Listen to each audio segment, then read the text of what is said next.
Buenas tardes a todas y a todos. Muchas gracias por su presencia.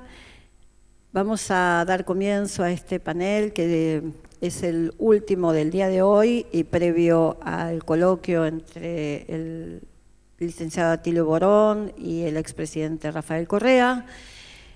Dado que los tiempos nos corren y que mucho se ha dicho aquí del lawfare, no voy a hacer ningún prolegómeno y entonces vamos a escuchar directamente a estas 4 personalidades que representan los 4 casos emblemáticos del lawfare en nuestro continente y que ha hecho añicos las bases o las garantías mínimas de nuestras democracias en Latinoamérica. Así que para empezar vamos a escuchar a una gran mujer, muy querida por todos nosotros, que no solo ha sido fiscal, no solo ha sido docente, no solo ha sido la primer jefa de la Agencia Federal de Informaciones, de Inteligencia, que ha democratizado la inteligencia en la Argentina,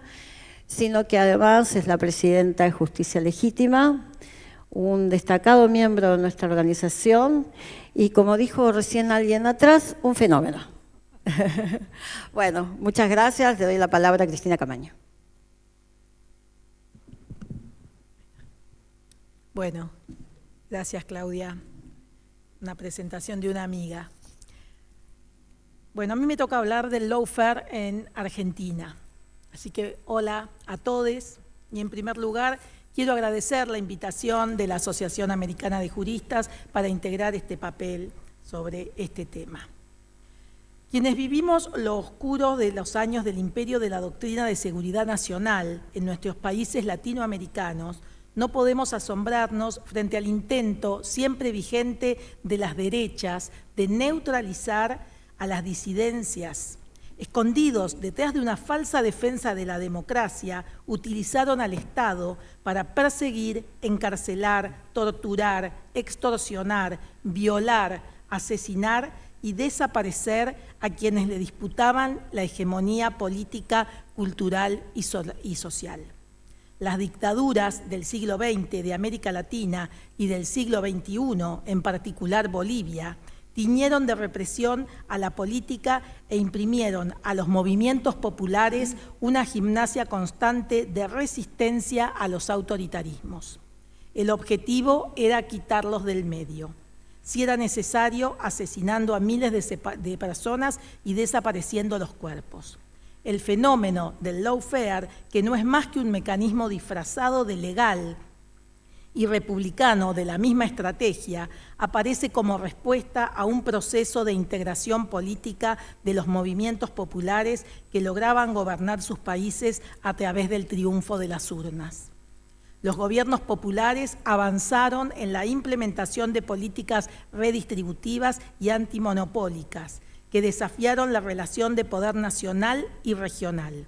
Y como si esto fuese poco, los líderes y lideresas pusieron sus esfuerzos en la creación de nuevos espacios de articulación y cooperación internacional. Organismos multilaterales como la CELAC y la UNASUR tensionaron también la estrategia en contra de los sectores populares. Esta vez la respuesta no fue un golpe de Estado, a excepción de Bolivia, claro. Esta vez la respuesta fue utilizar las redes creadas durante años en los sistemas de administración de justicia para exterminar el poder popular. La clave estuvo en la palabra corrupción. A partir de ella se habilitó un sistema de persecución política a todo gobierno o estrategia popular. Con el fin de convencer a la ciudadanía se usaron los medios hegemónicos. Así, en esta guerra judicial y bajo la excusa de combatir la corrupción, se violaron principios y garantías constitucionales. La concentración mediática merece un análisis particular en este relato. Los medios ya no solamente venden la mercancía información, sino que se transformaron en corporaciones monolíticas, en algunos casos multinacionales, dedicadas a múltiples negocios. Por ejemplo, en Argentina, Voy a poner un ejemplo que todos conocemos, el grupo Clarín, además del diario, los canales Todo Noticias y Canal 13 y las radios Mitre AM y la 100 FM, es dueño de Cablevisión, que concentra el servicio de televisión por cable y streaming on demand, e internet y telefonía, tanto celular como fija. Para que se entienda, Clarín produce los contenidos, los difunde a través de sus medios y tiene la red por donde esa información viaja, el paquete completo. En el caso de la empresa comandada por el grupo Clarín, ese rol le da un poder extraordinario. ¿Cómo se relaciona este grupo con el lawfare? Por un lado, los medios del grupo participaban en la amplificación de las denuncias por la supuesta corrupción, dándoles por ciertas, muchas de las cuales fueron cayendo a medida que se avanzaba el trámite judicial y sostenían las agendas con historias espectaculares. Cuento un ejemplo. En abril de 2016, un fiscal federal de Argentina viajó a la provincia de Santa Cruz, bien al sur, acompañado de un equipo de televisión a buscar dinero que supuestamente estaba enterrado en la estepa patagónica y provenía de actos de corrupción. Durante varios días, con la ayuda de una excavadora, se dedicaron a hacer pozos donde obviamente no había nada, pero las cámaras mostraban el show y el relato anticipaba un éxito que nunca sucedió. Sin embargo, el efecto era previsible. Daban por hecho que había toneladas de dinero y que en algún lugar debía estar escondido. Esto dio lugar a la frase "se robaron un PBI", que llegó a "se robaron 2 PBI", ¿no? Bueno, aunque no solamente de noticias falsas se nutrió el lawfare, si hablamos de medios de comunicación. Vamos a seguir con el ejemplo del grupo Clarín. Tiene conocidos nexos con fundaciones vinculadas a la derecha política de distintos países. Financiados desde el exterior, periodistas y funcionarios judiciales viajaban a cálidos destinos turísticos donde iban a participar de capacitaciones. Resulta que esas capacitaciones en realidad eran reuniones políticas donde jueces, fiscales y subalternos armaban masa crítica y las usaron cuando las necesitaron. Lula, Cristina, Dilma, Correa, Milagro Sala y cientos de más o menos anónimos debieron enfrentar procesos judiciales condicionados por la agenda de la derecha. Mientras tanto, los gobiernos del lawfare avanzaban con más o menos ímpetu en la restauración neoliberal. Porque nunca hay que olvidarlo, detrás del lawfare está el poder económico que no acepta discutir su tasa de ganancia. El poder real se oculta detrás de jueces, fiscales, periodistas, políticos y poder corporativo, empresas transnacionales.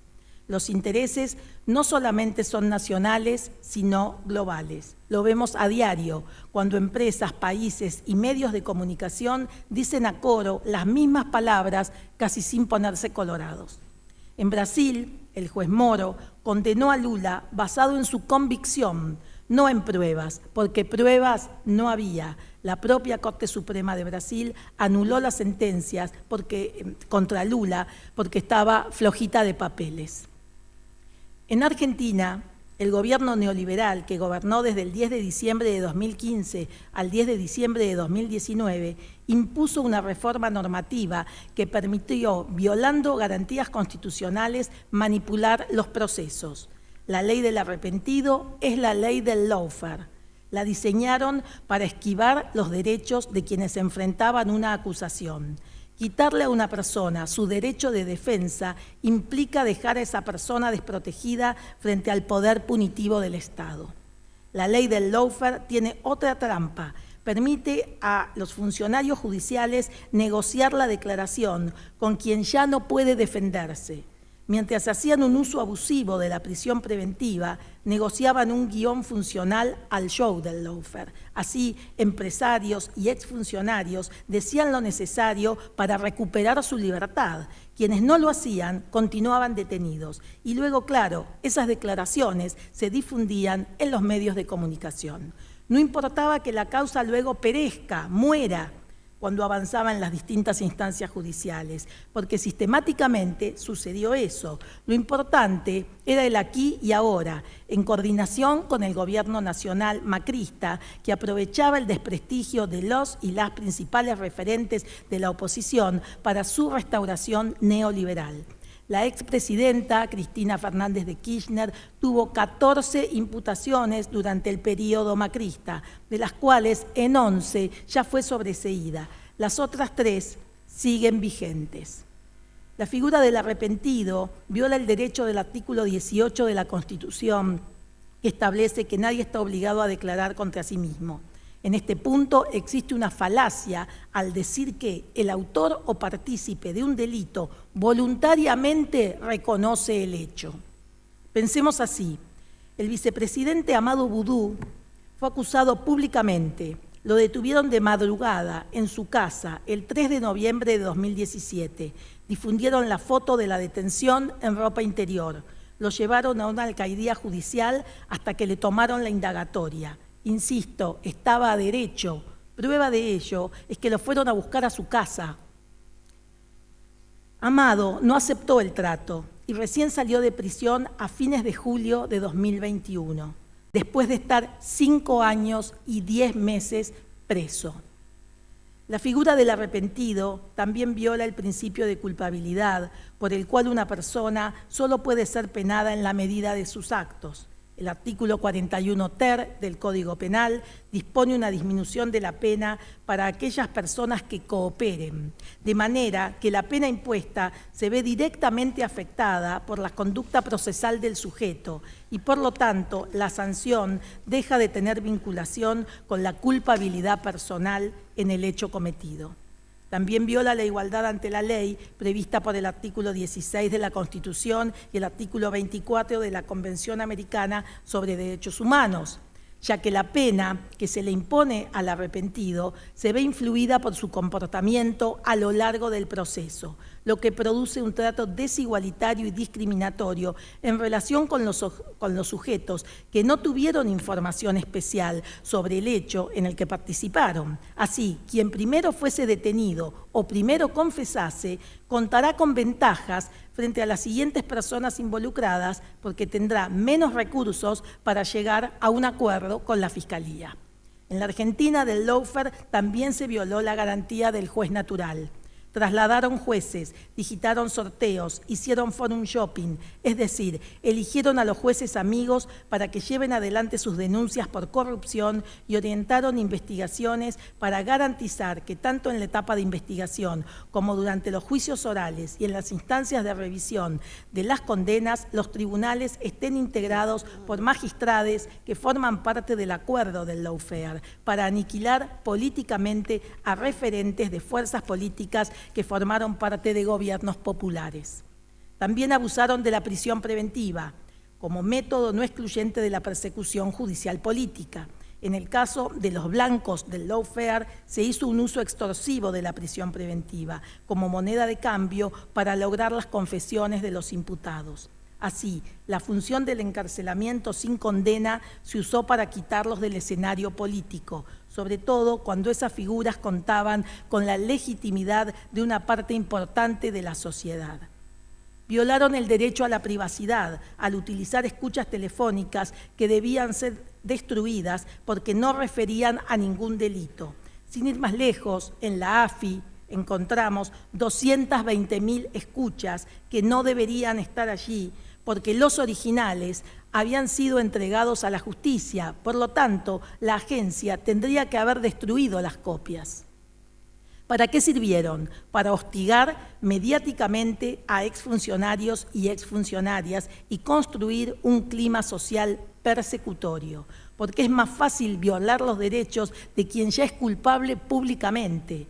Eso es parte del espectáculo. El gran profesor Julio Mayer sostenía que la violación de la correspondencia, que se amplía a las comunicaciones personales de todo tipo, es una de las medidas más invasivas, incluso más que el allanamiento del domicilio, por la posible duración en el tiempo y la pluralidad de afectados. En el gobierno anterior, el presidente Mauricio Macri contaba con un grupo de asesores que diseñaban la estrategia para llevar adelante las denuncias. Lo llamaban mesa judicial y fue el espacio de articulación con la justicia. Allí, en la mesa judicial, se decidía la estrategia que luego se implementaba en los tribunales. Actualmente hay una investigación judicial en curso, donde están imputados exfuncionarios de ese gobierno, como el exministro de Justicia, el ex jefe de gabinete, el exdirector de la AFI y hasta el propio expresidente por realizar esas maniobras. Tenemos otro caso, otro ejemplo, Alejandra Gil Carbó. No suele aparecer como un ejemplo del lawfare, sin embargo, es por demás elocuente. La ex Procuradora General de la Nación renunció a fines de 2017, durante el gobierno de Mauricio Macri, mientras sufría situaciones de persecución política y judicial. Incluso un reconocido operador judicial, hoy escondido, prófugo en Uruguay, con pedido de captura internacional, llegó a amenazarla con mandar a detener primero a sus hijas y luego a ella. Decía que el caso de Alejandra es por demás elocuente porque le inventaron una causa judicial con una supuesta denuncia anónima que llegó a un juzgado en un sobre. Resulta que la acusaron de concretar la compra de un edificio para la Procuración General de la Nación, cuya necesidad y especificaciones había sido determinada por procuradores, hombres, anteriores. Pero más allá de eso, está comprobado que no hubo negociaciones incompatibles con su función, que no obtuvo ninguna ventaja, que no participó de los hechos investigados y, sobre todo, que el Estado no tuvo ningún perjuicio económico producto de la operación. Sin embargo, aplicaron el método de siempre, una denuncia penal basada en un arrepentido o un anónimo, engordan el clima a través de los medios de comunicación y planifican las maniobras desde mesas de coordinación judicial integradas por funcionarios de la justicia, servicios de inteligencia, medios y operadores de todo tipo. Quiero ser clara respecto a Alejandra Gil Carbó. La amenazaron desde la Casa Rosada y el Ministerio de Justicia de Mauricio Macri. ¿Por qué? Porque encarnaba un modelo de servicio de administración de justicia incompatible con los planes neoliberales. Pero eso no terminó en 2017. Como suele suceder, una vez que lograron su objetivo de hacerla abandonar el cargo, mantuvieron la causa abierta para evitar que vuelva a la agenda pública y denuncie la persecución que sufrió. Alejandra brindó su testimonio a la justicia en la investigación por la mesa judicial macrista. Nosotros en la AFI encontramos los correos electrónicos de las convocatorias a esos encuentros. Incluso nos dimos cuenta de la importancia que tenía la Agenda Federal de Inteligencia en la estrategia macrista, ya que si Gustavo Arribas no podía asistir, posponían los encuentros. Estos tratamientos de escarmiento, de cómo te atreves, pensamos también en Milagro Sala, 2.483 días presa. Sobre todo se le aplican a las mujeres, al igual que cuando le pusieron a la actual vicepresidenta 8 indagatorias el mismo día. Los hombres son más empáticos con los hombres, pero no con las mujeres que se atreven, que son fuertes, innovadoras, honestas, a las que se somete al lawfare de forma más descarnada. La democracia y el Estado de Derecho viven arrinconados por este tipo de situaciones. Los gobiernos populares van a enfrentar de forma reiterada serias dificultades de gobernabilidad si no impulsan reformas de fondo. Una de las primeras decisiones que tomó el presidente Alberto Fernández para comenzar a desarmar el andamiaje del lawfare fue intervenir la Agencia Federal de Inteligencia, una de las herramientas históricas de la persecución judicial a las disidencias al neoliberalismo. Luego le quitó la función de auxiliar de la justicia. Fue la primera reforma judicial. La AFI tomó parte del lawfare e intervino en la persecución de los dirigentes populares. Porque hacer espionaje político es hacerle trampa a la democracia, y eso me parece que hay que tenerlo muy claro. Fui convocada en diciembre de 2019 para llevar adelante la tarea de sanear la AFI, una agencia que el propio presidente denominó los sótanos de la democracia. Puedo decir con orgullo que trabajamos para que la AFI se transforme en un organismo que respete el Estado de Derecho y que produzca información de calidad sobre temas específicos relacionados con el desarrollo integral de la nación. El presidente empeñó su palabra en su discurso de asunción frente a la Asamblea Legislativa de que el Estado no debe perseguir a quienes cuestionan las políticas implementadas desde el gobierno. Sin embargo, el lawfare sigue, sin la AFI, pero con el resto de los actores nombrados, corporación judicial, medios hegemónicos, el establishment y los políticos neoliberales. Queremos que nuestros países avancen en el camino del desarrollo con justicia social. La Argentina está en eso, porque sin Estado de Derecho no hay democracia. Por eso los gobiernos populares de América Latina tienen hoy un desafío inmenso: desarmar el andamiaje ilegal heredado de las administraciones neoliberales que permitieron la existencia del lawfare, violando abiertamente garantías constitucionales y acusando a sus líderes populares de corruptos para sacárselos de encima y así poder implementar políticas de ajuste que solo enriquecen a una minoría, a ellos. Muchas gracias.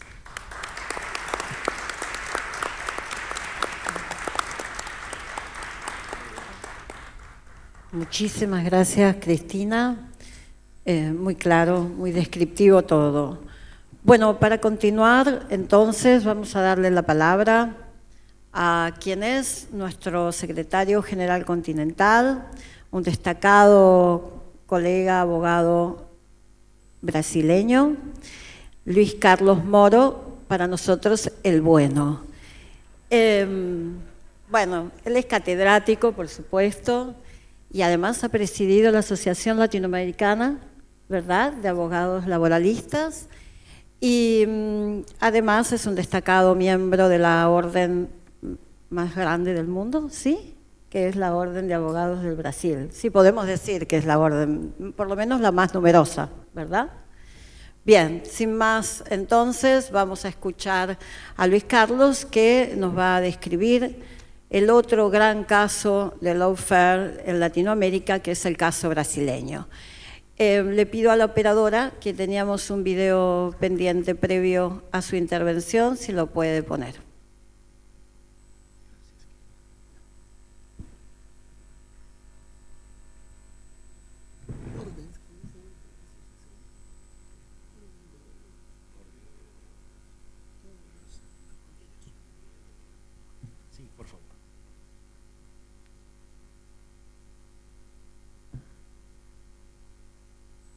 Meus amigos e minhas amigas, hoje é um dia muito especial para os praticantes do direito, para os defensores da democracia e para os amantes da liberdade. Afinal de contas, nós estamos lançando hoje, sob o patrocínio da Universidade King's College, um livro chamado Lawfare. Esse livro foi escrito pela companheira Valesca Martins, pelo companheiro Cristiano Zanin e pelo companheiro Rafael Zanin. 3 advogados brasileiros que trabalharam muito para construir esse livro, para tentar mostrar ao mundo a nova forma sofisticada em que aqueles que querem burlar o direito estão fazendo para condenar pessoas que eles têm divergência política, econômica, ideológica. Eu estou falando do lawfare, um livro conceitual que conta a mais sofisticada tentativa, sabe, de condenar as pessoas da qual você não concorda politicamente. Eu acho que a Valesca, o Zanin e o Valim tiveram um trabalho extraordinário e eu gostaria que vocês lessem esse livro, que está sendo lançado agora na sua publicação em inglês, porque é importante que o mundo inteiro se dê conta da novidade de um sistema de condenação político chamado lawfare, utilizado tão bem no Brasil contra a figura de um ex-presidente do Brasil, contra a minha figura. Vocês sabem que eu fui condenado e fiquei preso 580 dias, na mais extraordinária mentira já contada e arquitetada pela Polícia Federal, pelo Ministério Público, por um juiz, com a complacência dos meios de comunicação.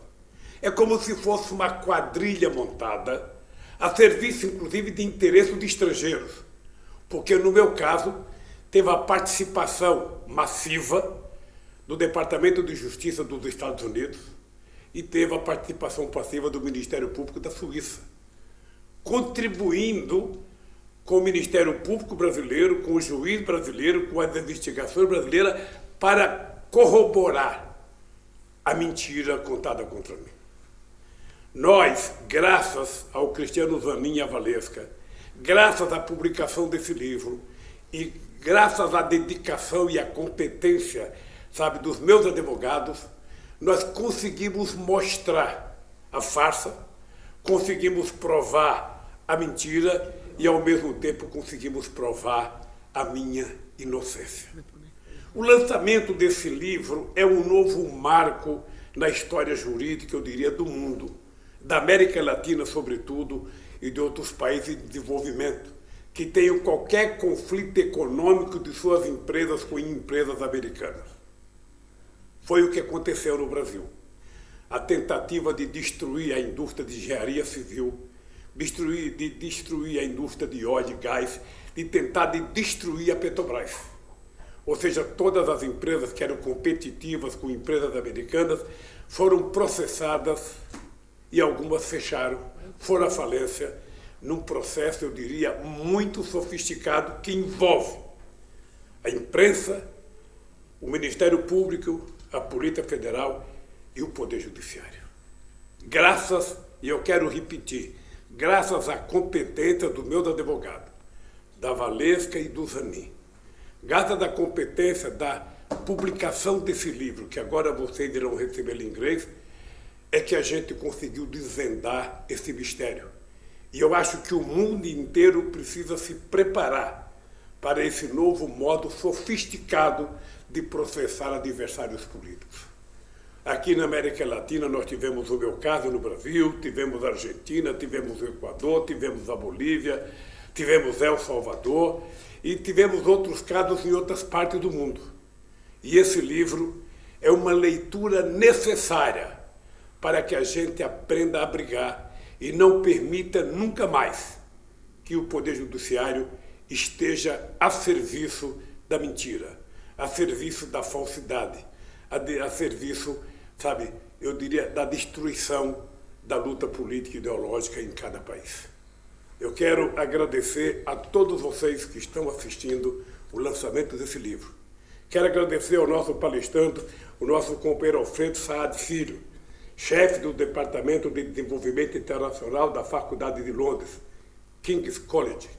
E quero agradecer também ao companheiro John Watts, que é assessor do Instituto Lawfare. E quero desejar, querido Zanin, boa sorte, querida Valesca, boa sorte, querido companheiro Valim, boa sorte, e eu quero que vocês saibam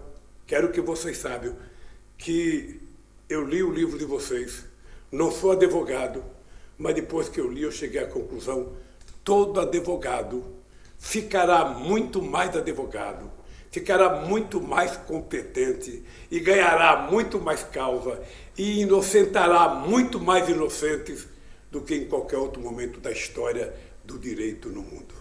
Parabéns pelo lançamento e que a gente consiga vender muitos livros para que muitos advogados tenham acesso e possam defender seus clientes com a mesma competência que vocês me defenderam. Boa sorte e um grande abraço a todos os participantes.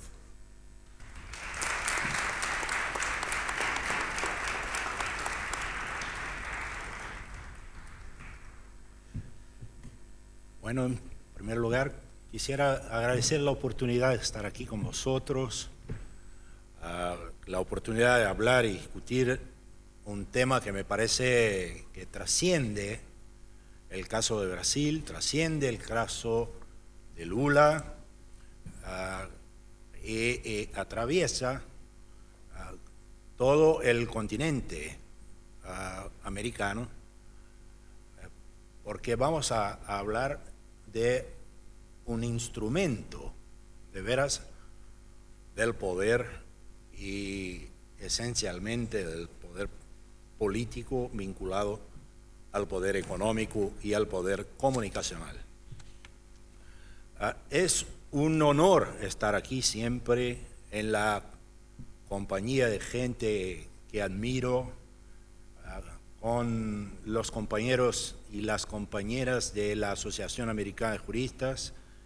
Quiero en especial agradecer a mis compañeras y compañeros de Brasil que afrontaron cortes de ruta, tuvimos dificultades para salir del país y aquí estamos, el presidente de la Asociación Americana de Juristas Rama Brasil, Jorge Luis Sotomayor, que ahí está, la compañera Giovanna Magalhães, el compañero José Guilherme Zagallo y mi compañera de vida, Daniela Muradas, profesora amor de mi vida también, que está aquí conmigo, con quien quiero dividir la tarea de dibujar, de pasar, aunque de manera muy rápida y superficial, lo que pasó en Brasil en términos de este fenómeno que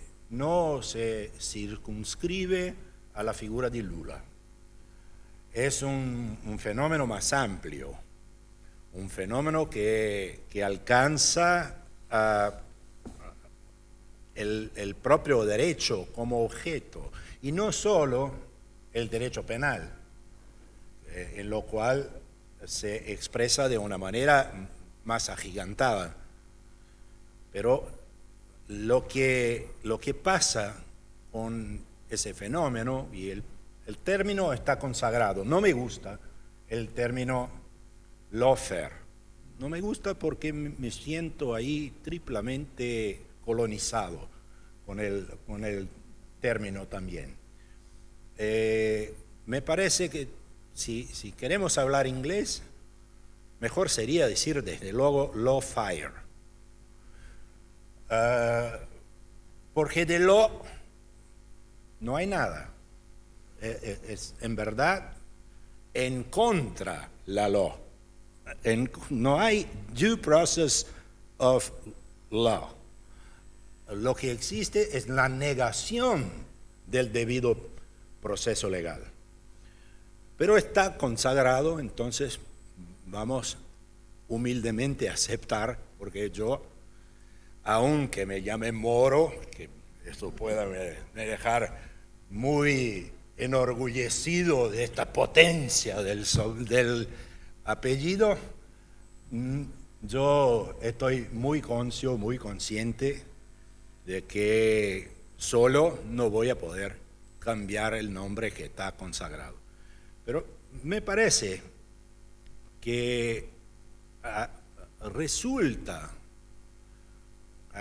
claro que no como una causa inmediata, pero resulta como causa mediata en Brasil de este proceso el hecho de que tengamos hoy, que acumulemos hoy en la sociedad brasileña 700.000 personas muertas por el COVID. Y alguien puede preguntarme, ¿qué relación es esta que este tipo hace? Bolsonaro no es un tipo que nace del nada. Bolsonaro es un resultado de un fenómeno que empieza por el sistema legal. Y las personas que hemos perdido en Brasil, muchas de ellas, claro que hay el fenómeno de la enfermedad, pero muchas de ellas podrían haber sido salvadas si no tuviéramos un presidente negacionista, si no tuviéramos un presidente que se recusó a admitir la gravedad de la enfermedad si no tuviéramos un presidente que además retrasó la llegada de las vacunas y lo hizo supuestamente legitimado por un proceso electoral que está profundamente matizado por el tema de los 26 juicios en contra Lula, 26 juicios anulados porque conducidos por una persona, un tipo que se presentó en casos en los cuales no podría ser juez porque era incompetente, no tenía competencia legal para actuar y además era flagrantemente sospechoso y no podría también actuar. Todo lo que se ha producido con la operación Lava Jato ha sido declarado nulo y ahora se discute, ¿Lula es inocente o inocentado? ¿Cómo esta discusión pudiera existir desde el punto de vista legal? Como si la presunción de inocencia no fuera un pilar del derecho constitucional y derecho penal en Brasil, y cómo se pudiera admitir la idea de alguien que bajo un procedimiento nulo pudiera ser considerado culpable de algo. Bueno, este es un proceso que revela, en verdad, enfermedades sociales, deformaciones sistémicas, deformaciones de nuestros poderes y de la manera como se expresan y cómo son organizados. Yo creo que es necesario atribuir nombres claros a las cosas. Cuando se dice hasta hoy el juez Moro, siempre me acuerdo de que el tipo no es más juez, porque dejó de ser juez voluntariamente para que no fuera echado de la condición de juez en el Consejo Nacional de Justicia, en donde iba a responder por juicios administrativos en razón de los crímenes cometidos en el caso Lula. Además, claro que un juez solo no lograría obtener los resultados que obtuvo el señor Moro, y aclaro que no tengo ninguna relación de parentesco con este tipo, solo por parte de Adán y Eva, en la peor de las hipótesis. Pero lo que me interesa en conocer es no solo los aspectos objetivos de los procesos, pero algunos datos subjetivos de las personas involucradas. No hay Moro sin un matrimonio con un fiscal y todo un grupo de fiscales que nosotros hacíamos un chiste, un malo chiste con el nombre del tipo, que se llama Dallagnol. Son dos apellidos italianos, Moro y Dallagnol, ambos ubicados en un estado de Paraná. Tenemos eso en común también, Brasil y Argentina.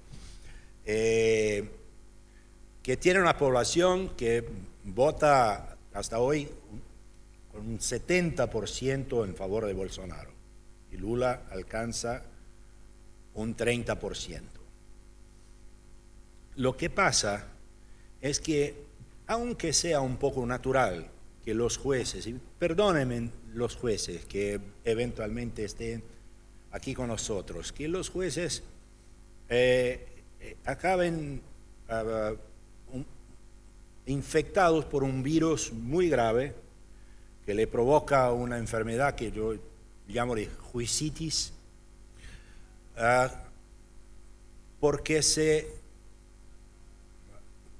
presenta o ellos creen, y hay documentos que efectivamente los autoriza a creer que son expresiones de poder de las repúblicas, ellos creen que son detentores de poderes más amplios de que los que en verdad los detienen.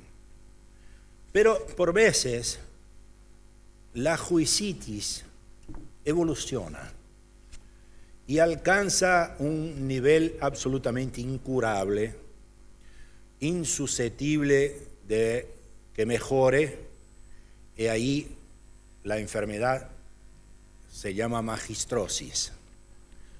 Es incurable.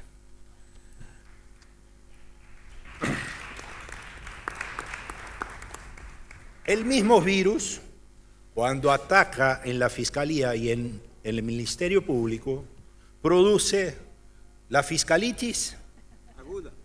Y cuando se agudiza, la fiscalosis.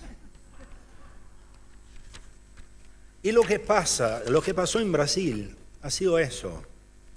Un grupo de fiscales es cooptado por el Departamento de Justicia de los Estados Unidos.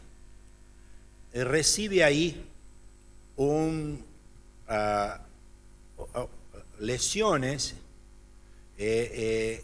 aprende a cómo hacer una persecución criminal / política con tecnología norteamericana de última generación, filtrada por criterios ideológicos, y vuelve a Brasil con este instrumental y pone en marcha no solo un proyecto personal de ambos, Dallagnol, nosotros lo llamamos Deus Lagnol,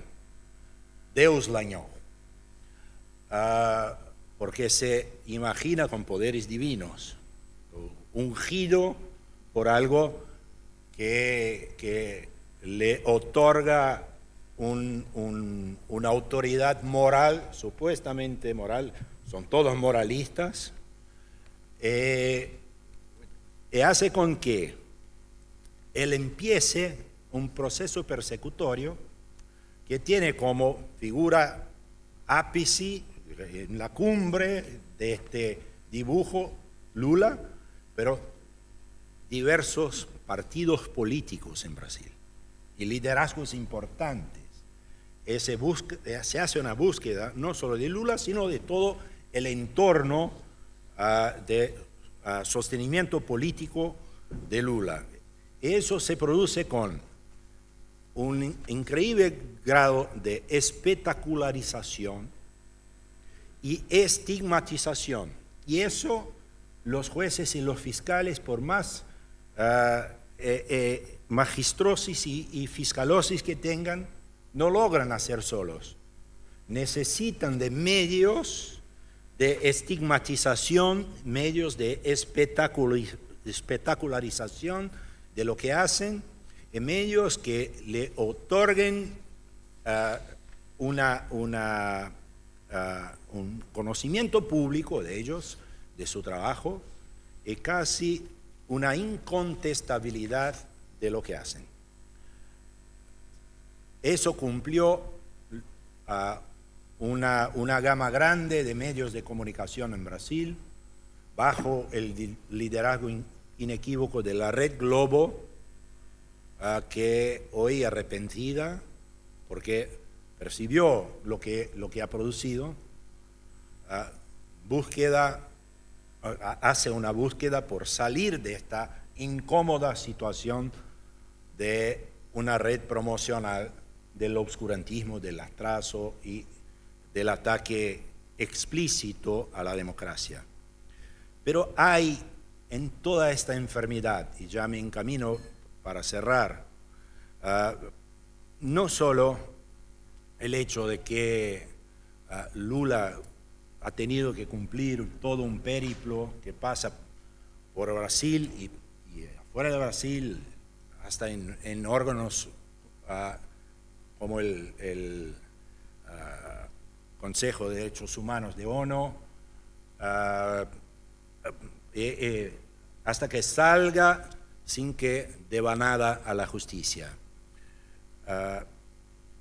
Eso produce en la sociedad un efecto de devaluación del derecho.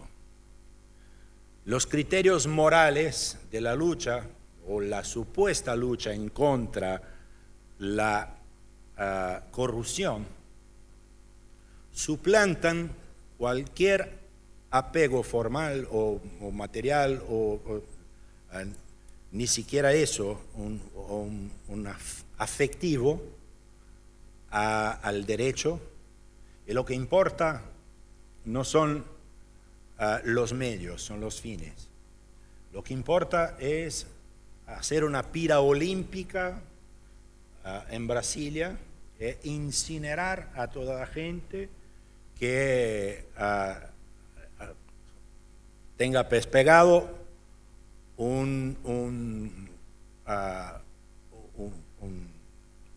una estampilla de corrupto.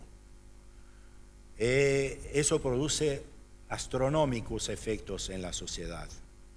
Produce y deflagra no solo deficiencias y enfermedades en el ejercicio del poder punitivo estatal, en el poder judicial, en el Ministerio Público,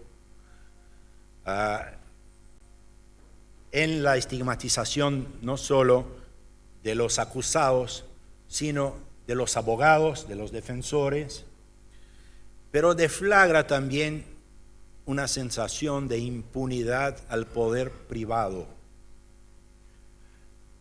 Produce una sobrevalorización del poder punitivo privado. Es decir, si Lula, que ha sido 2 veces presidente de la República, está arrestado, cumple 580 días en la cárcel, sin culpa formada, con un proceso absolutamente imaginario, lo que pueden hacer los empleadores con sus empleados en términos de asedio moral, asedio electoral, asedio de todas las formas, lo que pueden hacer los maridos, los esposos con sus esposas en el ámbito domiciliario, lo que pueden hacer los líderes comunitarios en relación a su gente, lo que pueden hacer las milicias que están organizadas en la sociedad brasileña, pueden hacer todo. Y lo más increíble, el tipo que, ejemplo más evidente de eso, que es el juez Moro, sale absolutamente sin ninguna consecuencia del Poder Judicial, ingresa en el gobierno como ministro de Justicia del gobierno Bolsonaro. En la primera rusga que tienen, él, como un moralista supremo, sale del gobierno acusando a Bolsonaro y después, en el proceso electoral, vuelve a caminar de manos dadas con Bolsonaro y gana una elección en la cual, a mi criterio, no podría ni siquiera se candidatar porque utilizó el puesto de juez, el cargo público de juez, un cargo republicano que debería ser utilizado en favor del servicio judicial, de la función jurisdiccional y no de la autopromoción que le alzó a la condición de uno de los políticos más conocidos de Brasil y afuera de Brasil también, y él, de manitas dadas con Dallagnol, ambos se eligen, uno diputado federal y otro senador de la República por el estado de Paraná, como consecuencia beneficiosa para él del proceso persecutorio que hizo en contra no solo el presidente de la República de la ocasión, como de toda la gente, todos los políticos de izquierda que estaban a su alcance. Es decir, el caso de Brasil me parece un caso libresco de lawfare sin vergüenza, sin ningún pudor, y que hay que ser publicitado, hay que ser conocido, porque eso se reproduciendo por todos los lados. Se reproduce desde el Departamento de Justicia de los Estados Unidos, que es el lugar donde salió el germen de toda esta gente que está aquí con todas estas enfermedades de las cuales hablamos. Y me parece que el rol que los juristas aquí, en defensa de la democracia, debemos cumplir es un rol no solo de apuntar, denunciar, sino trabajar el orden jurídico para que eso no pueda ocurrir más en ninguna parte, no solo con Lula, no solo con el presidente Correa, que aquí nos da el honor de estar con nosotros, pero en cualquier parte que sea. Tenemos que trabajar para contener a esa gente peligrosa, enferma, empoderada por los medios de comunicación que hoy perdieron el control de eso, porque las comunicaciones hoy no están solo en las teles, en los diarios, en los periódicos, sino se han peligrosamente, entre comillas, democratizado, supuestamente democratizado por los smartphones. En verdad, siguen las informaciones oligopolizadas, manejadas por gente que detiene el poder tecnológico y el poder de manipulación de la verdad, y me parece que es un gran reto para nosotros juristas que combatamos estos hechos que están adelantados en relación a nosotros. Estamos atrasados, tenemos prisa, hay que contenerlos. Muchas gracias.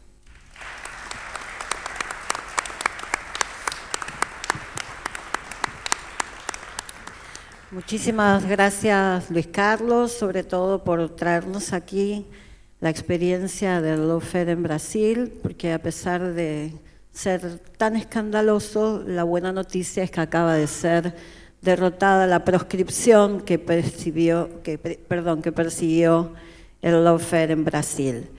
Ahora entonces vamos a escuchar a quien nos va a traer otro caso de un lawfare igualmente escandaloso y proscriptivo que estamos seguros más temprano que tarde también va a ser derrotado.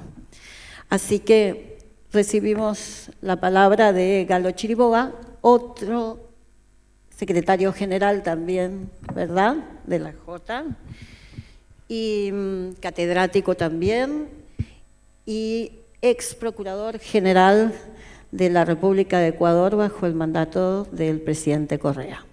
Así que, Galo, te dejamos la palabra. Le pedimos al operador, hay un PowerPoint que trajo el doctor para ser exhibido, si está disponible, por favor.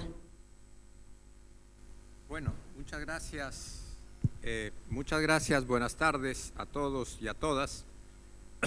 Antes de iniciar con la presentación en la pantalla, quisiera hacer algunos comentarios de tipo general. En primer lugar, agradecer a la Asociación Americana de Juristas. Sí, aló. Ya ven, comenzamos mal. Les decía que en primer lugar quiero agradecer a la Asociación Americana de Juristas, a su presidenta de la rama argentina, por habernos permitido reunirnos en esta ciudad. También agradecer a la presidenta, a la directora y presidenta general de la Asociación Americana de Juristas, Vanessa Ramos, una luchadora incansable, pese a las dificultades que en este momento el mundo del derecho pretende enfrentar esta situación tan complicada, que ahora le estamos dando unos nombres diferentes y que quisiera en esta charla poner los nombres que nos pidió ayer Zaffaroni, digamos la verdad. Segundo, a los ciudadanos de esta ciudad de Resistencia, una ciudad realmente entrañable. En pocas ciudades se puede encontrar tanta calidad y calidad artística en sus calles a través de las esculturas que a cada paso uno va encontrando. Es decir, eso es un privilegio que nos ha permitido la suerte, la convocatoria de la Asociación Americana de Juristas, estar en esta ciudad. Pero una ciudad además muy particular, que no ha perdido, pese al embate neoliberal, el concepto de calidad de vida. Aquí se trabaja desde las 7, 8 de la mañana al mediodía y se para.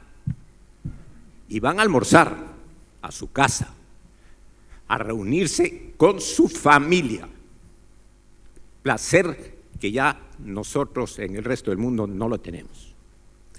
Conserven eso porque son valores fundamentales que los caracteriza a ustedes.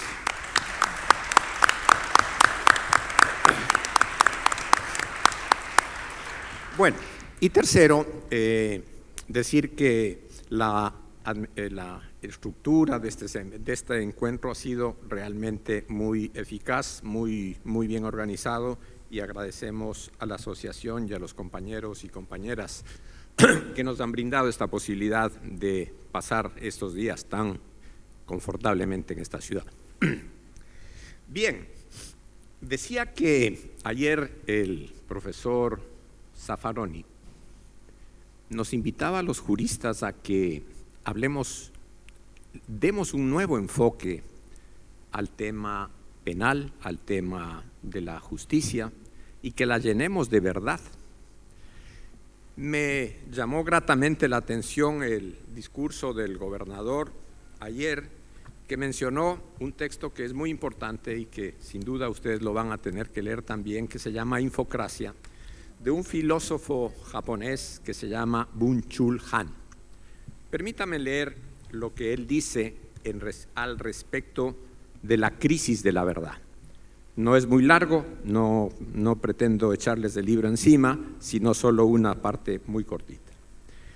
Dice, el nuevo nihilismo se extiende en nuestros días.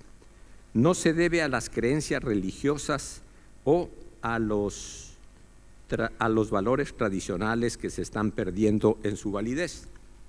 Y ya hemos superado ese nihilismo de los valores que Nietzsche anunció con expresiones como, comillas, Dios ha muerto, o, comillas, tras la transvaloración de todos los valores, o el nuevo liberalismo, el nuevo nihilismo es un fenómeno del siglo XXI, dice este autor. El fruto de las distensiones patológicas de la verdad de la información. Se alza cuando perdemos fe en la propia verdad. En la era del fake news, la desinformación y la teoría de la conspiración, la realidad y las verdades fácticas se han esfumado. La información circula ahora completamente desconectada de la realidad en un espacio hiperreal. Me parece que esta definición de la verdad nos va a permitir enfocarnos sobre el tema que estamos tratando. Porque primero, no alcanzamos, yo por lo menos en mi limitada capacidad, no alcanzo a entender cómo tenemos esa gran facilidad para cambiarle el nombre a las cosas. Hoy le llamamos fake news a una cosa que es evidente, es una actividad absolutamente diferente con el concepto que estamos manejando. Segundo, quiero recordarles, sobre todo en este país, en Argentina, lo que vivimos hace algunos años y al que le denominamos Plan Cóndor. ¿Qué era el Plan Cóndor? ¿Era un cóndor que volaba por los Andes? No, era una guerra contra el enemigo interno. Hoy tenemos también una guerra contra el enemigo político. Aquí no hay otra cosa que una guerra contra el enemigo político. Y el objetivo de esa guerra es terminar, aniquilar, desaparecer al enemigo político. Y bueno, ¿cómo se hace esto en un sistema constitucional, democrático? Simplemente pasándose por la faja la Constitución y las reglas de la convivencia democrática. Pero para llegar a eso, hay sutilezas tan importantes que las quiero ir evidenciando en esta reunión. Y cuando hablamos de ciudadanos y ciudadanas que han sido detenidas y condenadas, estamos hablando de presos de guerra y de presos de conciencia, porque estas personas piensan diferente a lo que los grupos hegemónicos pretenden que todos pensemos.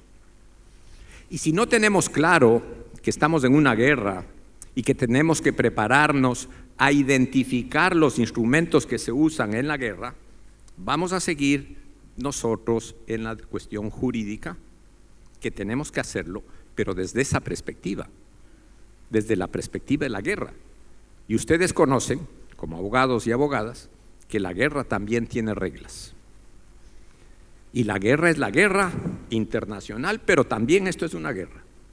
Y también es una guerra económica la que sufren países como Venezuela, en donde cortaron toda su posibilidad de desarrollo con medidas absolutamente ilegales, fuera de las normas del Tratado de Naciones Unidas y de las convenciones internacionales.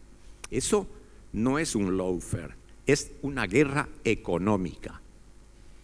Y es una guerra económica que pretende terminar con el enemigo. ¿Y quién es el enemigo? Un gobierno que piensa diferente a los grupos hegemónicos. El caso de Cuba, que hoy se está discutiendo nuevamente sobre las sanciones que se le imponen y que en reiteradas ocasiones las votaciones han sido mayoritariamente de todos los miembros de Naciones Unidas pidiendo que se levanten esas sanciones económicas. Sin embargo, el poder económico dice esto, las resoluciones de esta asamblea, ahí se queda, no las cumplo. ¿Por qué? Porque ahí también hay una guerra económica que ya dura desde el bloqueo hace muchos años. Entonces, creo que con esto lo que pretendo es que nos enfoquemos en esa situación que desde mi punto de vista me parece que es la que deberíamos orientarnos en esto y no cambiarle los nombres a cosas o a hechos que son evidentemente diferentes a las definiciones que le damos. Bien, hasta hace pocos años este término de lawfare no era conocido. Sin embargo, hoy es parte de la agenda antipolítica de ruptura de la institucionalidad democrática y contraria al Estado de Derecho. Este es un instrumento de guerra que aplica la violencia, el control, la opresión, la coerción, así como la utilización de procesos psicológicos como la conformidad, la obediencia, la desvinculación, la deshumanización o la disonancia cognitiva. Lo vemos todos los días a través de los medios de comunicación, cómo se usan estos instrumentos. Citando a varios autores, hasta donde una sociedad puede verse los defectos, se ve que esta política convierte lo abyecto en rutinario y habitual, y lo criminal en legal. Utilizando un conjunto de instituciones y funcionarios que, a sabiendas de que están cometiendo actos ilícitos movidos por su perversidad, siguen con el objetivo, se alinean al objetivo de terminar con el enemigo y que representa al mal. Bolsonaro lo dice claramente: el mal son los que, lo malo, lo perverso, son los que piensan diferente a lo que él sostiene. Y quisiera aquí una pequeña digresión en cuanto a lo que Luis Carlos nos ha mencionado. Él menciona un hecho cierto, que es verdad. En Brasil murieron más de 800,000 personas por la, comillas, tosudez del señor Bolsonaro. ¿Será esto solo tosudez? ¿O no será parte de la guerra que lleva a Bolsonaro contra sectores indiscriminados de su sociedad como un instrumento de limpieza social? Porque 800,000 muertos, sería bueno identificar quiénes son esos 800,000 muertos. Y a prima facie pensaría yo que se puede demostrar claramente que esos muertos son mayoritariamente de los sectores populares, que no pudieron y no tuvieron la atención médica para resolver el problema del COVID. Pero miren qué coincidencia. En un país que antes se llamaba Ecuador y hoy creo que le llaman Banana Republic, un banquero lleva ya, con la absoluta inoperancia y tolerancia del Estado ecuatoriano, con más de 600 asesinatos en el sistema carcelario. Esta mañana siguen los atentados, siguen las muertes en el sistema carcelario, y el señor se iba, en estos días hay un puente en Ecuador, se iba a Miami, para que vean lo que le importa todo esto. Esa inactividad del gobierno frente a la crisis carcelaria es evidentemente parte de la guerra y es parte de esa limpieza, comillas, social. Porque total, según él, es una guerra entre pandillas y mientras ellos se maten, mejor. No hay evidencia alguna, aunque hay indicios sí, de que pueden ser organizaciones criminales que luchan por el poder y el control de los sistemas carcelarios y de los mercados de la droga, pero eso tendríamos que realmente documentarlo y precisarlo, porque no creo que solo sea eso. Han habido gente que fue asesinada, que estaba presos por boletas de alimentos, gente que estaba detenida por infracciones de tránsito y por delitos menores, que no creo, perdónenme, no creo que sean parte de las bandas criminales que luchan por el control de los centros carcelarios. Bien, decía que esta visión de acabar con el enemigo es un objetivo absolutamente militar, es un objetivo de guerra. Y ese objetivo militar y de guerra está dirigido a quienes no comparten las ideas políticas de los sectores hegemónicos. Bien, ¿cómo ocurre esto? En primer lugar, ya Luis Carlos comenzó a mencionarlo y muy precisamente, el tema de que hay unos que son los buenos, ¿no? En el Ecuador, los buenos son los que ponen en marcha toda esta persecución, estigmatizando al enemigo, no reparan en el rompimiento de los principios elementales del derecho, ni la comisión de delitos que implican estas acciones. Así desconocen el principio de inocencia, ya no es el imputado el que tiene que probar su estado de inocencia, sino es él el que tiene que demostrar que no es culpable. No se establece ningún nexo causal entre lo que se imputa y lo que se sanciona. No hay una credibilidad razonable de las sentencias que se dictan. Y el gobierno de los buenos son aquellos que toman el poder. ¿Y quiénes son los buenos? Los que se han a través de los medios de comunicación han sobrevalorado artificiosamente a sectores sociales. Esos sectores sociales son los sectores poderosos que en Quito se llaman los buenos, los quiteños de bien, los de la élite, los voceros de los medios de comunicación, y son los poseedores de todas las verdades y virtudes democráticas. Y por lo tanto luchan contra el mal. Y ese mal hay que tener mucho cuidado, porque ese mal, si llega a gobernar, será un gobierno dictatorial, será un gobierno comunista que terminará con la propiedad privada. A los campesinos le quitarán, si tiene 2 vacas se les llevarán una, a los sectores populares que viven en una vivienda pobre y tienen 4 cuartos, les cercenarán 2 cuartos para dárselos a los otros, y generan una situación de angustia social terrible. Y esos sectores populares, lamento decirlo, votan por ellos. Bien, pero resulta que todas las mentiras, como dice un refrán, tienen patas cortas. Resulta que en la persecución política de aniquilar al enemigo, los buenos, cuando comienzan a gobernar, tienen resultados como los que estamos comentando. ¿Y cómo se inició este proceso en Ecuador del gobierno de los buenos contra los malos? El caso comenzó por una declaración de un señor que se llamó Moreno, me parece su apellido, y que fue presidente de Ecuador.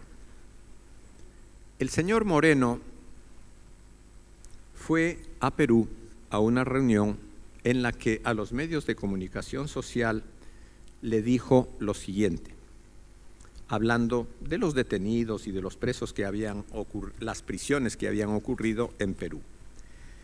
Y este señor le dijo al país y a la comunidad internacional que en el Ecuador no había presidentes detenidos, pero que no perdía la esperanza que después y en el futuro los haya.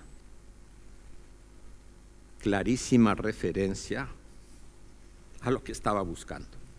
Pero no solo él, había otro señor de apellido y nombre Sebastián Roldán, secretario de Moreno, que en un medio de comunicación social, ya en la campaña electoral que había, amenazó a los candidatos de la Revolución Ciudadana diciendo que si piensan inscribirse y competir en las elecciones, que lo hagan, porque allí sabremos y podremos encauzarlos penalmente.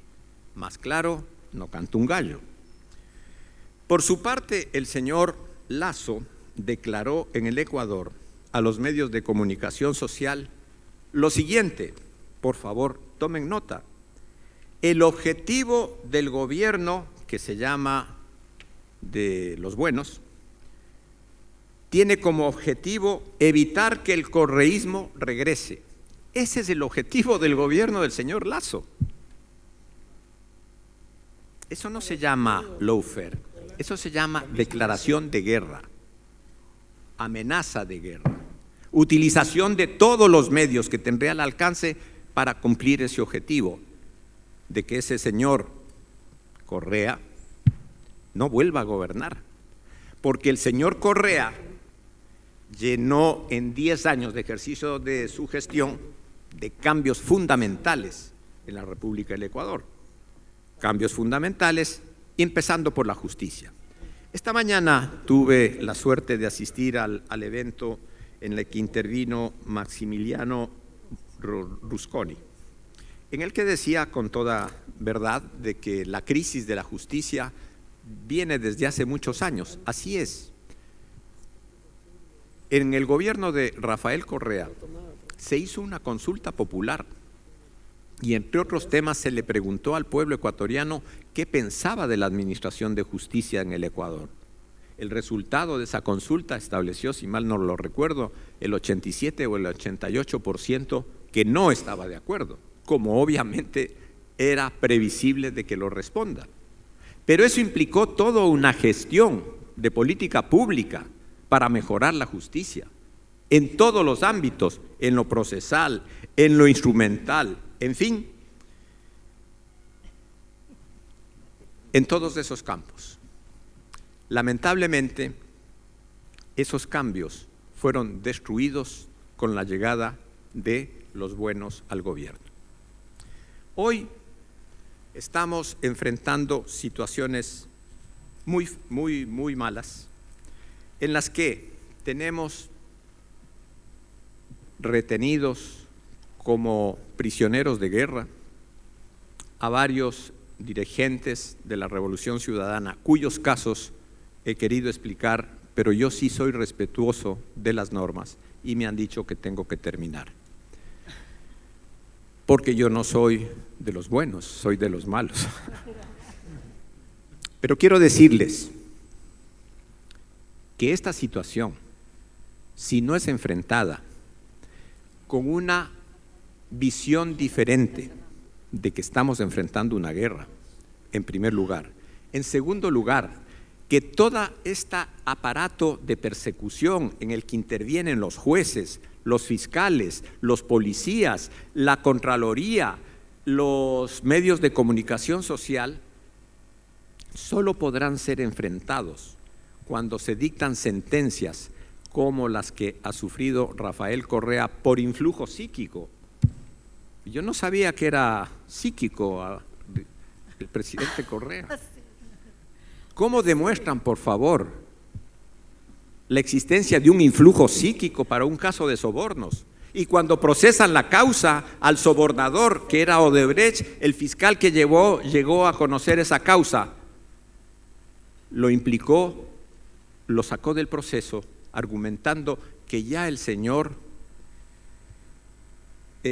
había sido juzgado en Brasil y que no podía ser juzgado dos veces.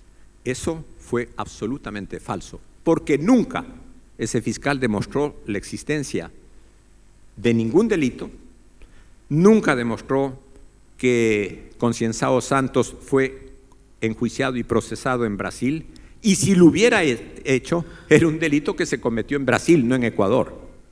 Y lo que es peor, la corporación conocida como Odebrecht, que era o es una organización, es así criminal, no fue tampoco imputada, pese a que la legislación ecuatoriana sí permite el procesamiento de las personas jurídicas. Termino ahí pidiéndoles, primero ofreciéndoles disculpas por no haber podido tratar todo el tema, pero en segundo lugar, solo aspirar de que hayamos tenido claridad en cumplir lo que nos pidió ayer Zaffaroni. Llenemos a la política criminal de elementos y un discurso que no permita que los jueces hagan lo que hacen. Y creo que este evento va a cooperar con ese esfuerzo. Muchas gracias.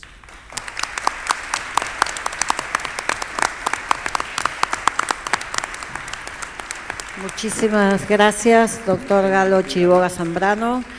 Bueno, antes de presentar a nuestra última panelista, quiero pedirles un favor. Estamos muy complicados con los tiempos, venimos atrasados y entonces primero pedimos disculpas a quienes van a continuar, pero en primer lugar decirles que apenas concluya la exposición de la próxima panelista, desalojen la sala porque es necesario hacer una revisión de 10 minutos y mientras tanto los invitamos al hall de recepción y entonces en 10 minutos retornar nuevamente para entonces sí poder disfrutar del coloquio entre Atilio Borón y el presidente Rafael Correa.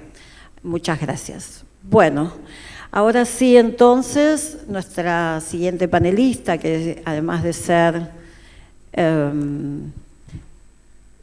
una de las únicas dos mujeres firmantes del acuerdo de paz, ¿es así? Bien.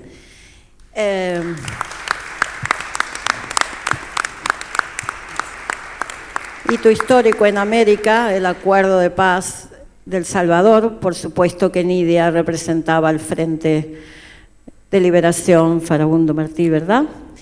Entonces, además es una destacada colega, ex parlamentaria por El Salvador y ex parlamentaria del Parlacén. Recuerdo que has hecho una labor impresionante en materia de relaciones internacionales en el Parlacén.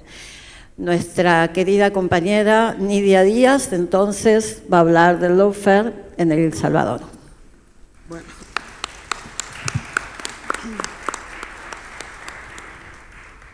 Muchas gracias, ya buenas noches. Un saludo fraterno desde la tierra de San Romero, aquel que un día dijo que la justicia era como la serpiente que solo picaba a los descalzos, ¿verdad? Y también de Farabundo Martí, que por cierto estudió cuando era adolescente, a inicios del siglo XX para abogado, y se salió y se fue con los obreros, campesinos, con Sandino a luchar, ¿verdad? Nos motivó a muchos estudiar la abogacía después, porque los que nos identificamos con las causas, ¿verdad?, de lucha, pues decimos, bueno, ¿y por qué quiso ser, siendo hijo de terrateniente y teniendo la posibilidad, ¿verdad? Optó, tomó conciencia, posición de clase, etcétera. En aquel tiempo así era. Y un saludo especial a todos los miembros de la Asociación Americana de Juristas, particularmente a Vanessa, que es nuestra presidenta, a Claudia, que es la presidenta acá de la rama Brasil, perdón, Argentina, no, pero menos mal que nos queremos todos, Brasil y todos los presentes. Yo un minuto, 2 minutos para un contexto, ¿verdad? Hace 30 años suscribimos los acuerdos de paz. Yo soy dialogante porque participé desde el primer diálogo en el 84, negociadora, firmante de la paz, y tuve la oportunidad de dar seguimiento durante estos 30 años al desarrollo y cumplimiento de los acuerdos de paz. Sin la solidaridad internacional y el acompañamiento internacional no hubiese sido también posible lograr esto. Los acuerdos de paz pusieron un fin a una guerra, sí, pero sobre todo a una dictadura de 60 años y abrieron el paso a un proceso democrático, lo que nosotros llamamos la plataforma básica democrática, para restablecer libertades, derechos.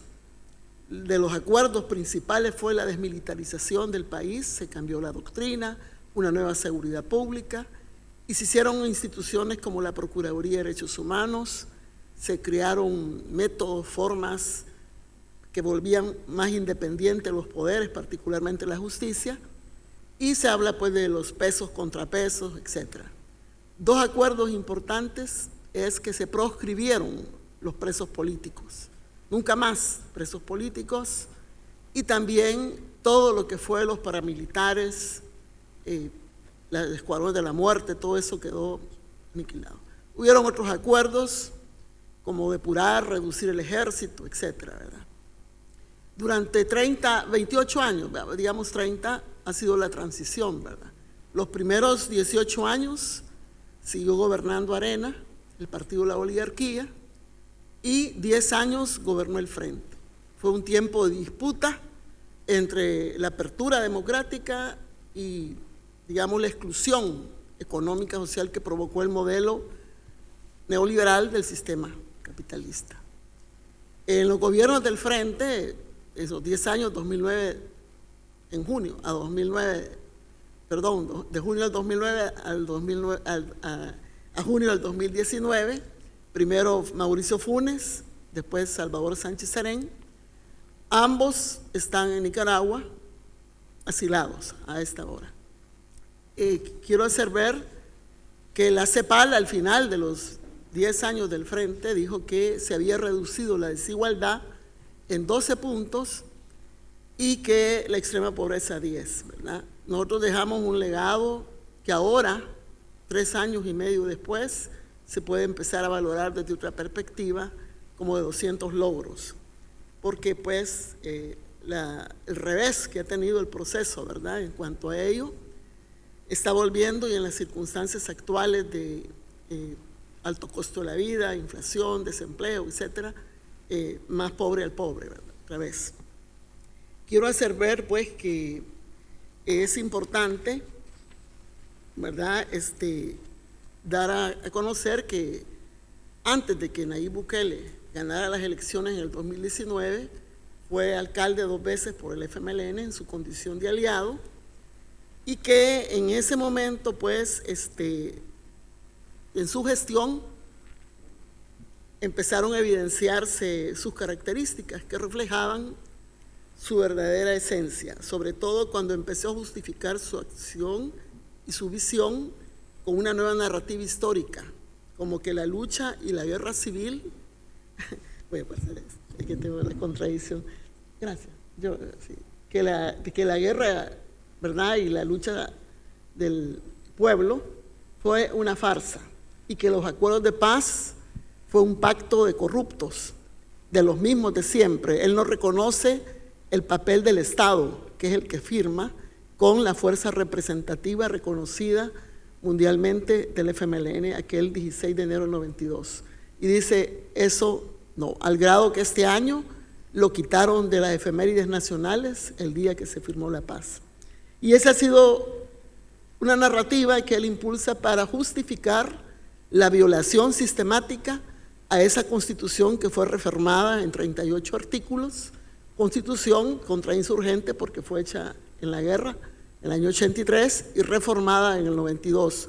Pero como decía, esa reforma provoca una nueva institucionalidad y una nueva legalidad en el país que nos permitió, digamos, no desatar otra guerra, ¿verdad?, sino que hacer la lucha política de una forma diferente. Por supuesto, no es la democracia por la que nosotros aspiramos, ¿verdad? Nosotros aspiramos por una democracia participativa, transparente, ¿verdad?, y que sea del pueblo, ¿verdad? Pero bueno, esa nos permitió una convivencia. Quiero hacer ver de que la esencia también del actual presidente, su conservadurismo, ¿verdad?, se fue viendo cuando ya electo, el 3 de febrero del año 2019, va a Estados Unidos, a la Cámara Americana, y también tiene reuniones con los sectores de la oligarquía salvadoreña, y le dice que lo que no hicieron ellos durante 30 años, él lo va a hacer.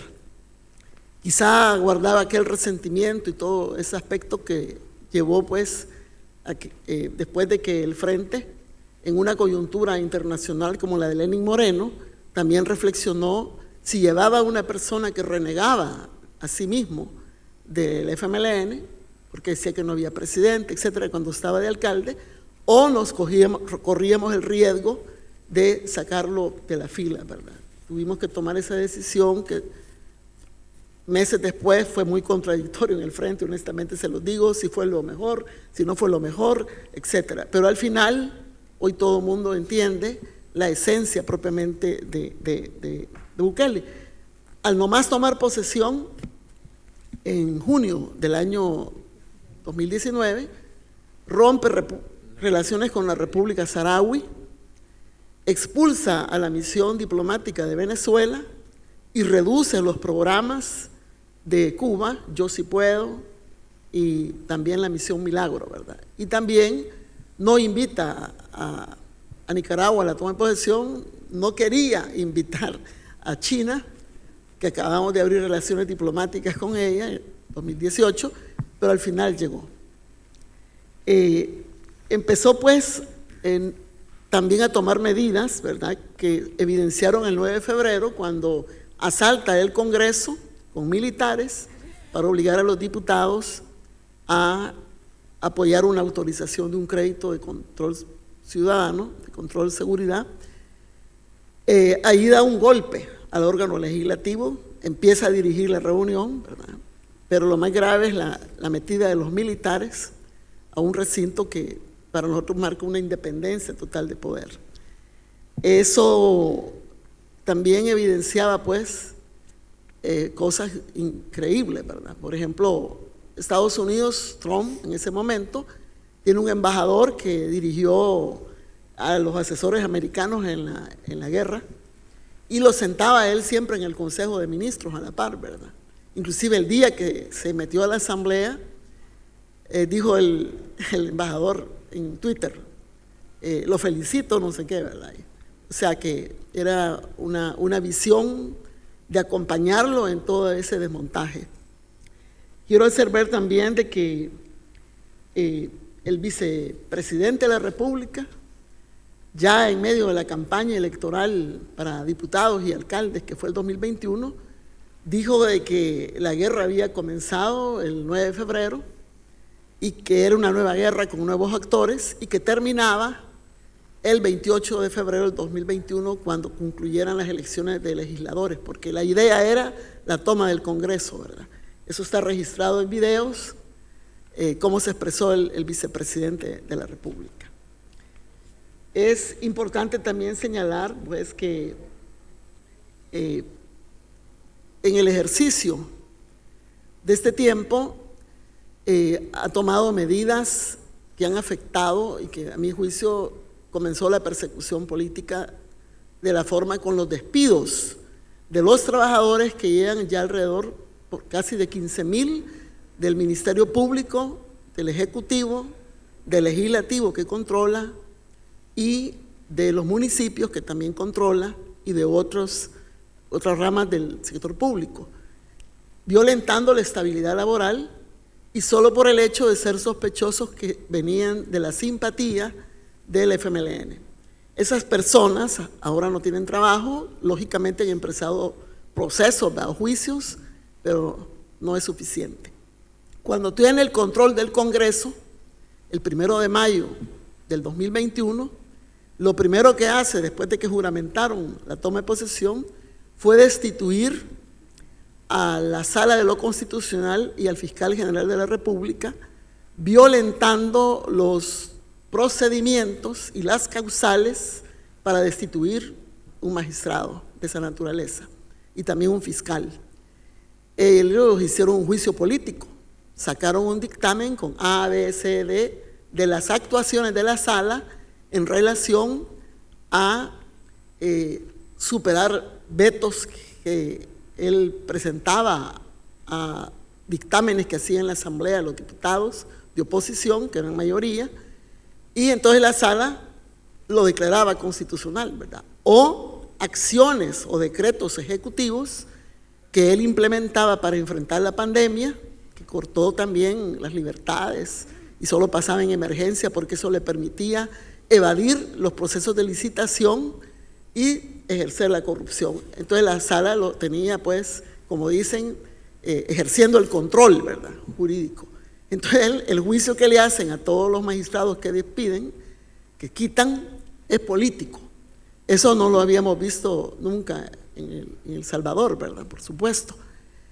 Eso hace que la comunidad internacional, pues, repudie esa acción, obliga a renunciar a 4 de los 5 magistrados porque ellos también sacaron, antes de que el último diputado levantara la mano para destituirlos, salió una sentencia inmediatamente a la sala donde declaraba inconstitucional esa decisión que estaban tomando. Entonces, así vino evolucionando todo eso. El fiscal igual, bueno, fue destituido. Después vino una ley que prohibía que los jueces de 60 años y que tuvieran 30 años de servicio estuvieran en el órgano judicial. Ahí salieron como 400 jueces. Todo eso ya está en manos, pues, del relator de las Naciones Unidas de los jueces.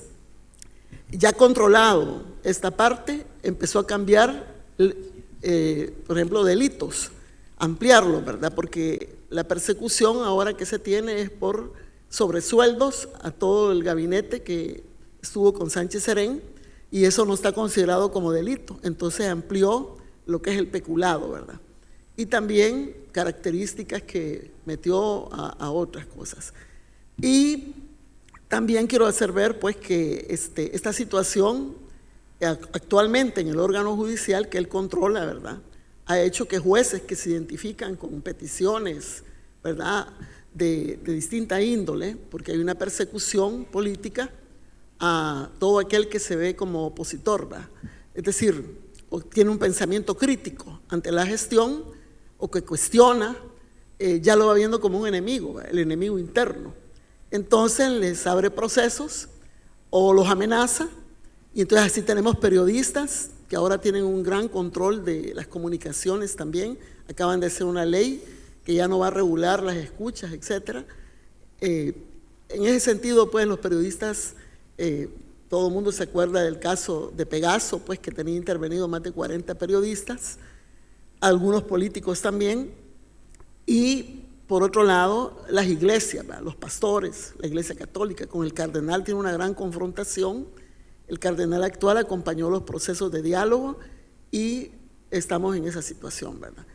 Este es un contexto, pues, que va acompañando despidos, no dar credenciales a directivos de sindicatos, ONGs, también hay una persecución, ¿verdad?, a ellos. Entonces, uno puede describir ahorita que hay un ambiente de mucha persecución a todo el que se opone, o a aquellos que simpatizan con los partidos de oposición. El Congreso realmente, nosotros solo tenemos el peor momento de esa acumulación histórica, ¿verdad?, porque solo tenemos 4 de izquierda en un parlamento de 84, y ellos tienen un bloque oficialista de 64, y los otros que son oposición son derecha. Entonces estamos en una situación complicada, pero la vocería y la presentación de iniciativas siempre se da. ¿Cuándo comienza a evidenciarse más lawfare, que nosotros le llamamos los casos? Fue el año pasado, 2021, en abril, cuando apresan a un alcalde y a todo el consejo municipal por tener, digamos, compras que ellos argumentaron que eran con amigos del FMLN o un exdiputado que tenía una pequeña empresa. Y entonces empiezan a levantar pues todo un caso y apresan al alcalde, a todos los concejales y a otros, en total 19, de los cuales ya salieron los que no tienen vínculos con el frente, pero el resto está guardando prisión sin posibilidades de que los procesos, ahora más que nunca, pues una vez por COVID y ahora por régimen de excepción, que es de lo último que ha hecho, ¿verdad? Desde el 24 de septiembre, perdón, de marzo, hay una situación en El Salvador de régimen de excepción, que es suspensión de garantías. Entonces, las condiciones de estos primer grupo de detenidos que tuvimos, se han empeorado las condiciones, ¿verdad?, porque están como revueltos con todas las pandillas que se van capturando. El segundo grupo de capturados fue el que marca una peculiaridad, ¿verdad? Son gente que estuvo en el gobierno de Sánchez Serén y dan orden de captura para 10. De ellos está el presidente Sánchez Serén, su secretario privado y otros ministros. De los 10, 5 no pudieron capturar, ¿verdad? Y piden a la Interpol difusión roja, pero la Interpol por 2 veces ha dicho que no hay motivos reales para su captura, que lo que está detrás son motivos políticos. Para que la Interpol diga eso, ¿verdad?, es pues que han hecho un estudio. Y los otros 5 sí fueron capturados sorpresivamente, cuando no se lo esperaban, ¿verdad?, entre ellos la doctora Violeta Mengíbar, que fue ministra de Salud, Erlinda Handal, hija de Chafik Handal, que es un líder del FMLN histórico y firmante de la paz, y ella ministra de Ciencia y Tecnología, y otros compañeros, ministros de Hacienda, varios ministros, otros huyendo, porque circula con el logo de Fiscalía toda la nómina de funcionarios de Sánchez Serén, y todos están tipificados por el delito de sobresueldos. Y como no existe todavía, ¿verdad?, trataron de meterlo, pues no sé, al final, ellos, pero cuando llega el detenido, como no encuentran la tipología, dicen lavado de dinero o enriquecimiento ilícito. Ahí meten ese cuchumbo. Entonces, estamos viviendo una situación difícil. Quiero hacer ver de que ya llevan 465 días este segundo grupo, y presas, hay presos, ¿sí? Y la parte relacionada a las compañeras, miren, casi todos son mayores de edad, ¿verdad? Entre 60 y 70 años. Les han dado ya desde el 28 de mayo de este año su casa por cárcel, ¿verdad? Al igual que Wanda Pignato, que lleva 3 años y medio, una brasileña del PT, que fue casada con Mauricio Funes, ahí en su casa, ¿verdad? Y como tiene cáncer, entonces la tienen ahí. Entonces, pero no pueden salir ni a la puerta. Toda la gente tiene miedo que le pase lo de Glass, ¿verdad? Que salió medio a la puerta y lo llevaron preso. El otro grupo es de gente que estuvo en la OIE, Organismo de Inteligencia del Estado, directores de policía, ministro de Gobernación, inclusive eso está preso, están presos, y está preso también el que fue ministro de Defensa, Unguía Payés. A ellos los acusan también de cosas, de aspectos de no haber administrado bien las cárceles, donde había producción de artesanías, etcétera, y haber querido ordenar, ¿verdad?, toda esa parte, o que tuvieron pacto con maras, porque se dieron procesos de diálogo en un momento determinado, etcétera, pero no tienen fundamento. Ninguno ha sido condenado hasta ese momento. Quiero hacer ver que hoy, bajo el régimen de excepción, se han agravado las condiciones, ¿verdad? Ustedes saben que la inteligencia que desarrolla el periodismo investigativo, y también una serie de mecanismos que tiene Estados Unidos también, ¿verdad? Y más testimonios dan fe de que el pacto de Bukele con las maras es real, al grado que tiene 2 funcionarios que provienen de ahí. Pero hubo una controversia en el mes de marzo de este año que llevó a la ruptura, y en respuesta, en 48 horas, las maras asesinaron 70 personas. Entonces la respuesta fue el régimen de excepción y la guerra total. Pero fíjense que el régimen de excepción, cada 30 días hay que hacer un nuevo decreto. No se puede estar prorrogando, sino que volver a hacer un nuevo decreto.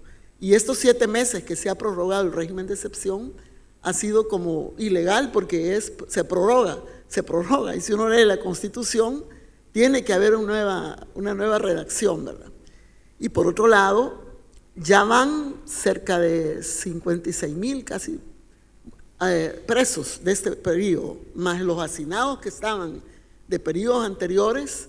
Es un sobrehacinamiento increíble, se vuelven como bombas de tiempo las cárceles, ¿verdad? Y allí están revueltos nuestros compañeros presos políticos, que agrava esa situación. Las condiciones también en general de los presos, de estas personas que están capturando, que tienen estos casos, Amnistía Internacional ya está en la Comisión Interamericana de Derechos Humanos por el pacto que se ha suscrito, pues, interamericano de los derechos humanos.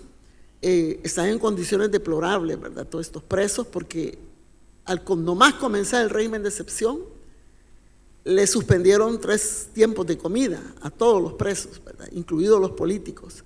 Las condiciones de dormir son deplorables, ¿verdad? Cada uno anda ahí peleando por el derecho a piso donde acostarse. Entonces son situaciones muy, muy difíciles. Y la salud, ¿verdad?, las condiciones de salubridad, todo lo justifican que es tiempo, primero que era tiempo de pandemia, ahora que es tiempo de régimen de excepción, que están suspendidas las visitas, pero tenemos compañeros que desde el año pasado no recibían visitas, hasta los abogados es complicado. Con el régimen de excepción, las principales derechos y garantías fundamentales son derecho a un abogado, hasta los 15 días tener derecho a un abogado, al juez que el proceso se abra 60 días y así. Entonces tú tienes un montón de gente y los familiares no saben a dónde están, ¿verdad?, porque son 19 centros penales, hacen vigilia, se han organizado en comités, los familiares de los presos comunes, y a su vez de haberse organizado también existe el comité de desaparecidos de la actualidad, porque en ese pacto con las pandillas, lo que fue enero, febrero, marzo, había un pacto de que bajaban los homicidios y se incrementaron desaparecidos, ¿verdad? Entonces ahora hay comité ya no solo desaparecidos de la guerra civil, sino que también de la actualidad. En concreto, amigas y amigos, nosotros con los casos que tenemos, ¿verdad? Y en particular de un caso que ahorita vamos a pasar en un videíto, el compañero Cifrido Reyes, que es el más antiguo perseguido, ¿verdad? Y que realmente se le han suspendido todas sus garantías a él y a su familia. Vivimos un momento difícil, ¿verdad? Porque esto se va a agravar. Imagínense que en El Salvador por constitución no se puede dar reelección, ¿verdad? Hay 8 artículos, 6 de ellos vinculantes y 2 pétreos que no permiten la reelección inmediata. Y Bukele, a partir de que pretendió, a través de una reforma constitucional que no se pudo concretar, ¿verdad?, una figura que le permitiera, porque se requiere un proceso de 2, 3 asambleas continuas para hacer una ratificación, ¿verdad? 2 para cuando es una reforma común que se va a cambiar, y 3 o 4 quizás para cuando es un artículo pétreo. Entonces no le daba por ningún lado hacer una reforma. Entonces la sala que impuso en mayo del año pasado le interpreta aberrantemente que sí se puede y que habían unos artículos escondidos, decía, ahí, ¿verdad? Y le ha dado el aval para ello. Por lo tanto hizo un decreto, ¿verdad?, que es una orden, podemos decir, al Tribunal Supremo Electoral, que cuando sean los tiempos de campaña y sea el periodo de inscribirse, le permita al presidente Bukele inscribirse. La correlación ahí en el Tribunal Electoral es adversa a la democracia, pues porque ahora de los 5, solo uno es más progresista, el doctor Oliva. De ahí todos se someten a lo que se dice. Entonces, ahora tenemos esa situación que el próximo año, 2023, inicia la campaña, ¿verdad? Porque las elecciones son en febrero del 2024, las generales, presidenciales, legislativas, están separadas, porque el siguiente mes son municipales y del Parlacen. Pero ya ahorita que acaban de definir en la asamblea cómo va a ser el voto electrónico en el exterior, no va a tener ni padrón el exterior para decir quiénes votan y quiénes no votan. Se va a permitir lo que en El Salvador no se permite adentro, votar con DUI vencido, ¿verdad? Y también con pasaporte, que no está viable, pero sí se da el derecho a votar electrónicamente a no sé quiénes, porque no hay un padrón para el exterior. Entonces está trayendo una serie de contradicciones este proceso electoral.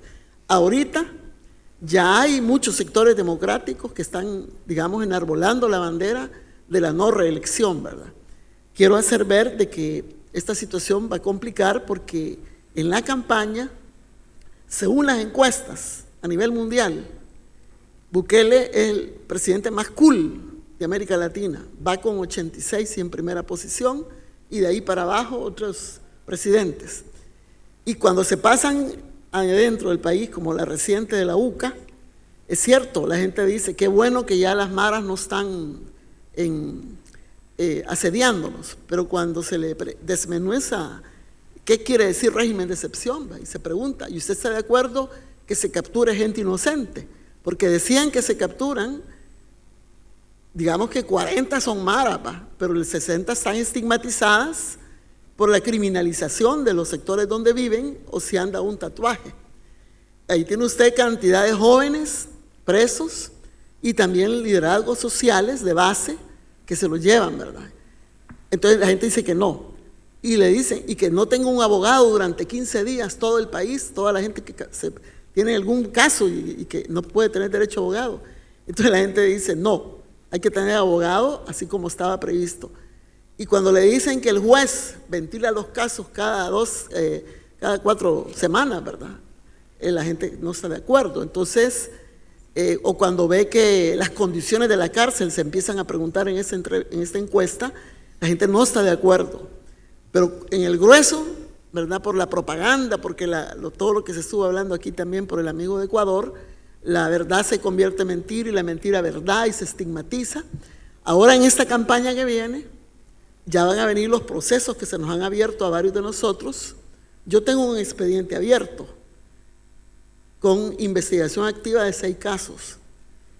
solo relacionados a la guerra civil, porque cuando se decretó inconstitucional una ley de amnistía 23 años después de aquel suceso que no se reconoció el informe en la Comisión de la Verdad por la oligarquía y la derecha, hicieron una ley de amnistía. Y 23 años después, la Corte la declara inconstitucional, fue en el 2016, nos manda a hacer una nueva ley de reconciliación, de justicia, verdad, etcétera. Se hace, pero no logra satisfacer a las víctimas, nosotros no acompañamos.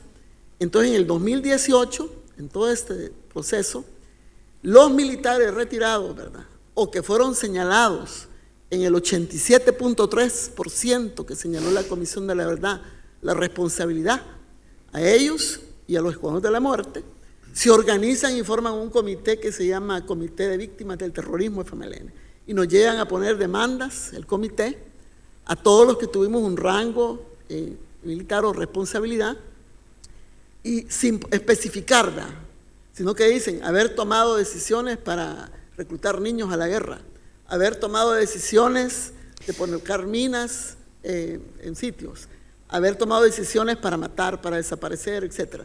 Entonces, en una campaña electoral como la que viene, ya no va a ser el eje solamente de corrupción, estamos haciendo el cálculo, sino también vincular la figura del frente, que por momentos uno dice, bueno, aquella promesa que él dijo que iba a hacer desaparecer, ¿verdad? ¿A dónde va a estar? ¿En qué momento lo pueden cumplir? Entonces, estamos así como en preventivo, varios, ¿verdad?, de que pueden tomarlo ese otro eje, ¿verdad?, ya de corrupción, de criminales de guerra, etcétera, como ha sido la narrativa que él empezó desde el 2017-18 a cultivar y que llevó pues a que la gente hoy considere los sectores más atrasados del país o los que no, las nuevas generaciones que han pasado 3 generaciones después de la firma de la paz, que no estudian, acumulado las deficiencias que hemos tenido como gobierno cuando estuvimos, o como frente de no cultivar la memoria histórica de dónde venimos, dónde estamos, dónde queremos ir, y también que no empoderamos a nuestro pueblo, ¿verdad?, de un poder popular, etcétera. Eso pues será otro tema en otro momento, pero quiero decir que hay un ambiente que puede llegar a un momento, ¿verdad?, de que esta náufraga se profundice mucho más, ¿verdad?, en otros sectores que ahorita, si ustedes me preguntaran cuántos asilados hay en México, cuántos asilados hay en Nicaragua, cuántos sabemos fuera preventivo y por otros motivos, o la gente, cómo se siente la que está allá con procesos abiertos, que no termina el fiscal de decir captúrense, pero que todo el mundo está así, ¿verdad? Ahí Lidia, perdón, pero estamos muy excedidos de tiempo. Sí, muchas gracias. Sí. Bueno, no, y termino, si me puede poner el video, por favor. Solo son 3 minutos. No hay más tiempo. No hay más tiempo. Ay, qué pena, pero bueno, lo vamos a circular, ¿verdad? Este es el videíto de... mañana lo vamos a pasar. Mañana lo podemos pasar, sí, para que conozcan de viva voz del compañero Cifrido su situación, que se va a terminar de definir este 5 de diciembre. Pero estamos en lucha, compañeros, compañeras, estamos trabajando el Frente Amplio para revertir esta situación que es circunstancial. Los procesos no son lineales y todos los dictadores caen como cayó Bolsonaro.